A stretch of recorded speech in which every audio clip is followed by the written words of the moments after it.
Hello, Slicey Dicers. This is Brian with another knife review for you. Today we have the Spyderco Gayle Bradley 2. This is a new knife to me, but definitely not a new Spyderco. This originally came out in 2016. As the name would imply, it's the Gayle Bradley 2. It's the successor to the original Gayle Bradley. This is a a little bit thinner, a little bit lighter, and in my opinion, much better looking version of the original Gayle Bradley, called Gayle Bradley because the designer's name is coincidentally Gayle Bradley.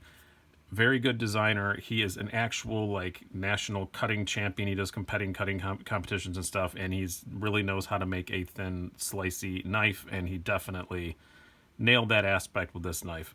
You have CPM M4 steel, which is an awesome cutting steel, and you have it's made in Taichung, Taiwan.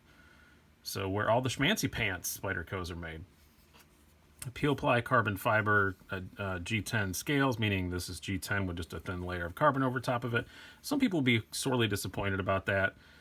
It doesn't bother me a whole lot, but yeah, I kind of wish that it was carbon all the way through. Of course you do, you always do. But the price on this isn't bad. $156 and you're getting M4 steel. So I'm not going to complain about a little bit of G10. Liner lock, standard Spyderco clip. Just really nicely done as you'd expect from a Spyderco. Very good blade centering, all that stuff. No flaws in it really whatsoever. Let's do the full-on stats before we get too much farther here. You have an overall length of 8.4 inches, blade length of 3.6 inches. You have a handle thickness of 0.49 inches, and an overall weight of 4.45 ounces on my scales. Not too bad. It's not light by any means, but for a knife this size, it's not awful. I think my Maginot line for something I'm really going to carry all the time is about 5.5. This is well below that, so that's okay. The blade thickness of the blade stock is 0.12 inches, and my favorite stat about this knife, 16 thousandths behind the edge and this nice hollow grind. This is a slicer. We'll talk more about that later. But it is definitely a great cutting knife, as you expect from a literal cutting champion. I know I've referred to knives as slicing champions, but Gayle Bradley is an actual real one. It wasn't just bestowed on him by some idiot from YouTube. All right, let's do some size comparisons here. Let's go first up with the Spyderco PM2. You can see overall length, they're about the same size. They are not in the pocket though. We'll get to that later. This is going to make another appearance here in a little bit when we get to that. The Ontario Rat Model 1, very similar in size, and honestly very similar in the idea of use also, I have to say. This is obviously a much cheaper knife. This is 156. These are like $40, but still, yeah, it's a kind of good hard-working knife. And we'll do two more. We will do another one of our usuals. The Benchmade 940. It's obviously much bigger in almost every dimension than a 940. And since I got it mostly to do size comparisons, let's do the Buck 110. Yeah, it's actually pretty similar in size to a Buck 110. And I bet a lot of Texans also own Buck 110, so this is a pretty appropriate knife to make its size comparison to debut, I think. All right, let's talk about this knife individually and get into it. Aesthetically, I actually think it looks really nice. That's when I didn't buy one of these in 2016, and I just kind of passed over it and I forgot about it. Mostly because of the looks. I just didn't think it looked that great in the pictures and things. I think it looks a lot better than the original Gayle Bradley. The original Gayle Bradley had that giant hump that was obviously the Spidey hole was just tacked on. This is done much better. But it didn't really blow me away. But then once I got it in hand, it actually is pretty nice looking. I mean, it's a Taichung Spyderco. It's got a lot of those same kind of little Taichung flares that you'd expect to see. It's just, I really like it. It does look pretty good. It's not beautiful, but it looks pretty classy for a knife that's meant to really be a hard-working knife. And I really like that about it. Quality-wise, it's a Taichung Spyderco. It's great. I mean, I don't have any issues with it whatsoever. This is blade centering, absolutely perfect. it has this nice coated pocket clip. I've had really good luck with these not wearing on them at all. The peel ply carbon looks great. The Tie Chunk Spyderco does have almost every one of them I've ever had. I've only had 3, but I had this and a Domino and a Chaparral lightweight. The Spidey hole has some sharp edges. That's a thing that happens with I don't know what it is with Tie Chunk guys. They just don't chamfer the edges at all on the Spidey holes. So that's a bit of a thing. Also, same thing with some sharpish edges here on the liner lock. We'll get some more on that later. But I don't know if you can call that quality stuff. I mean, that's just the way they do it there. I do wish this was chamfered a bit.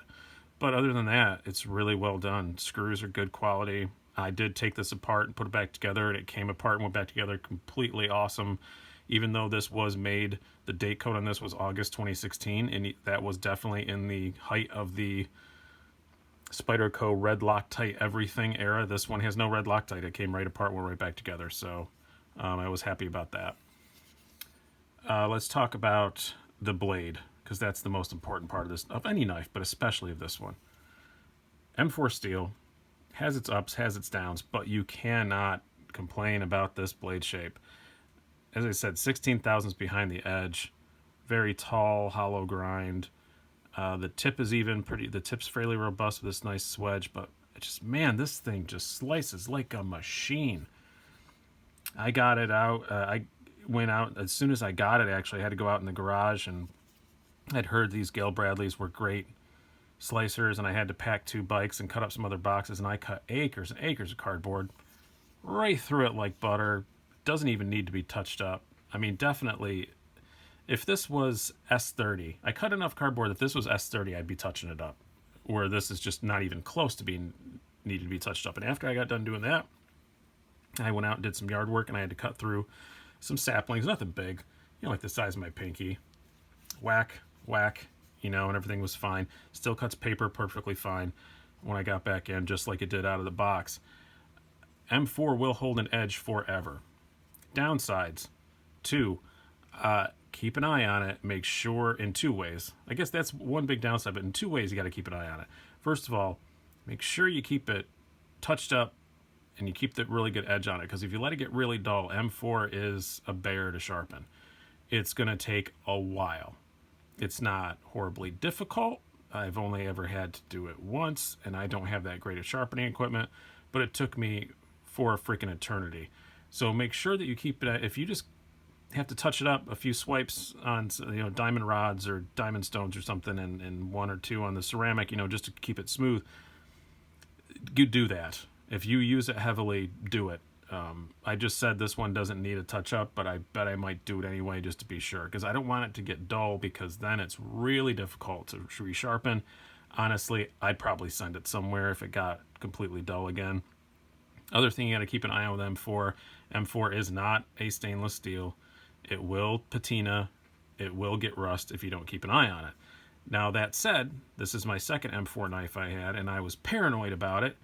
Didn't carry it a whole lot. But I don't live in the world's driest climate. Upstate New York gets pretty humid, and I still never had any problems with it. I thought I was just being paranoid over nothing, and a lot of people say M4 is not really as bad as everybody makes it out to be. So that's another reason why I got this. We're going to find out. I'm going to have this for a while.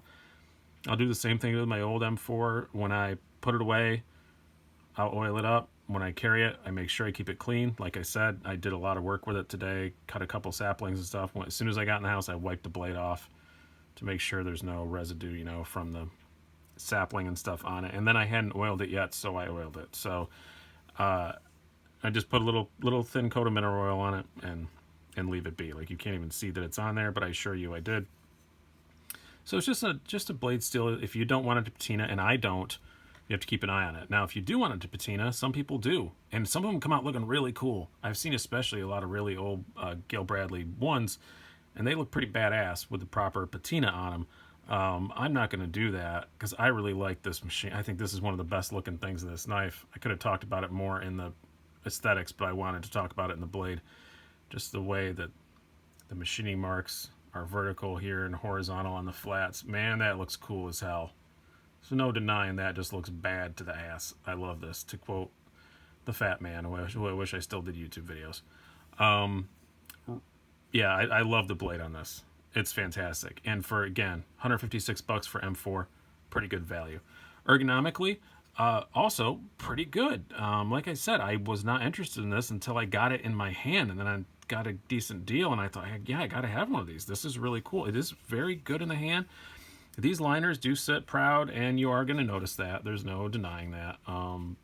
They're not hot spots, though, but you feel them. When you really squeeze down, you feel them. Pocket clip, also a little bit of a hot spot. I'm going to replace this pocket clip, but that's for other reasons we'll get to in a moment. But, yeah, it's pretty good. As I said, sharp on the Spidey hole. You got to remember that. It's not like you're going to cut yourself. It's just, the other ones are smoother. Like this PM2 feels a lot smoother around the edges than that does. Ergonomically, also, the only other flaws I have really is that this jimping is it's so funny that Tai Chung is so the Spidey holes are always so sharp, but their jimping is so not sharp. But there's also not enough of it, and it's not really sharp enough to do a whole lot. Yeah, I mean, you do get some grip there, but it's not a ton. It's more than being ornamental, but it's not a ton. I think it's really more just to remind you to put your finger there. You can move your finger up very easily to use it for really detail work or scraping and stuff like that. Ergonomically, it's really good. It's not blow me away awesome, but it's pretty good. Now, in the deployment, I think that's what we're down to. Deployment and carry. The deployment, this is on phosphor bronze washers. It's not on bearings. And it's not a flipper, it's just Spidey hole only, because it's a liner lock. And it works pretty good. It's pretty snappy. They got the detent really good. You can Spidey flick it, you can thumb flick it, you can do all those things. And it does snap right out. It's pretty darn good. I do like the feel of it. It's not like fall shutty kind of thing. It wouldn't be. It's on washers. One thing I will say, when I tore this apart, I was pretty surprised how tiny the washers are. Very small phosphor bronze washers, but they work good. Now, deployment-wise, the biggest problem I have with this is, well, not just the sharp Spidey hole a little bit, but that doesn't really bother me a whole lot. But this kind of does. They have this pretty aggressive jimping on the liner. And the way the liner lock is set, you really have to jam your thumb in there to get to it. I've been playing with this knife all day, and my thumb's kind of sore just from jamming my thumb in there and grabbing that. I've kind of learned to, instead of using my tip of my thumb, I've been using more the meat of my thumb. And it's been a lot better, but still, that's something to keep in mind. That is a bit of an annoyance. Now, let's talk about the carry on this knife. I did say I'm going to replace the pocket clip. I am. This isn't as egregious as like the Para 3 with that giant, that so much knife sticks out for such a tiny knife. 'Cause this is a good sized knife, but there's still a fair amount that sticks out. It's black on black. It's not a big deal, but I did order a deep carry pocket clip from MXG Gear because I think this is a knife I'm going to keep around for a while just because of that blade is freaking amazing. And I want to really enjoy it, so I did get a deep carry MXG Gear clip, and we'll see how that goes.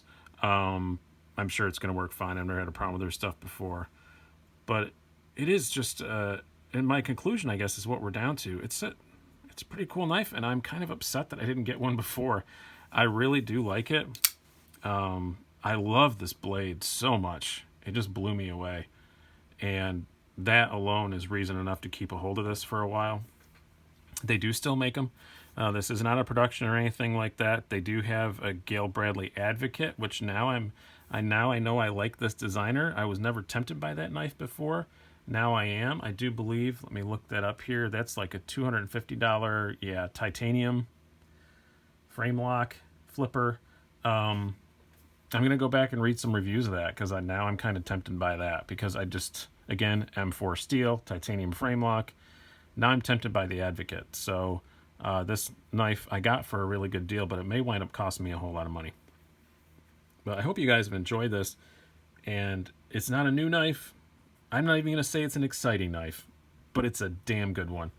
So I hope you guys have enjoyed this. Check one out if you get a chance. If you pick one up, you may wind up changing your mind and snapping one up like I did. I've been Brian. Have a good one.